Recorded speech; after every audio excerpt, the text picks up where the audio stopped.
سوال کر رہے ہیں کہ آپ ہیلتھ انشورنس اور اس سے متعلق مسائل پر روشنی ڈالیں تو ہماری رہبری ہوگی۔ ہیلتھ انشورنس کے متعلق در حقیقت دو رائیں آئی ہیں اب تک۔ ایک رائے یہ ہے کہ ہیلتھ انشورنس کرنا جائز ہے، ایک رائے یہ ہے کہ ہیلتھ انشورنس کرنا جائز نہیں ہے۔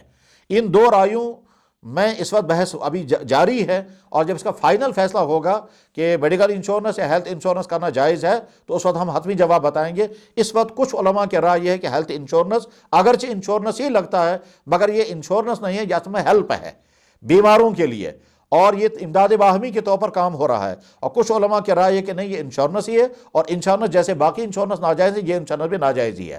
ایک طرف سے جب دیکھا جائے کہ وہ بیماریاں کہ جن کے علاج بہت مہنگے ہیں اور انسانوں کے بس سے باہر ہیں، اور اکثر لوگ وہ مہنگے علاج نہیں کر پاتے ہیں، ان کے لیے ایک بہتر اور آسان راستہ ہیلتھ انشورنس یا میڈیکل انشورنس ہے، تو جائز ہونا چاہیے۔ مگر انشورنس کی پالیسیاں جو جوا اور قمار اور سود پر مبنی ہیں، اس کا تقاضا ہے کہ ناجائز ہونا چاہیے۔ تو عنقریب انشاءاللہ جو مباحثہ اس سلسلے میں ہونے والا ہے، اس مباحثے میں جو آخری فیصلہ ہوگا وہ انشاءاللہ سنا دیا جائے گا۔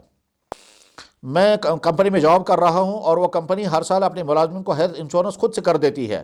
ہم قبول کریں یا نہ کریں، کیا تو وہ انشورنس ہمارے لیے جائز ہے ناجائز؟ جواب یہ ہے کہ تمام وہ انشورنس جو کمپلسری ہیں، چاہے وہ گورنمنٹ کی طرف سے ہوں، چاہے وہ گاڑیوں کے ہوں، چاہے وہ ہیلتھ کے ہوں، وہ کمپلسری انشورنس کرنے پر آپ کو کوئی گناہ نہیں ہوگا۔ دراصل انشورنس وہ والا انشورنس کہ جو کمپلسری نہیں ہے بلکہ وہ اپنی مرضی پر ہے، اس انشورنس کے بارے میں سوال ہے۔ لیکن جو کمپلسری ہے وہ آپ کر سکتے ہیں، اور اس کمپلسری انشورنس کرنے میں کوئی مذاکرہ نہیں ہے۔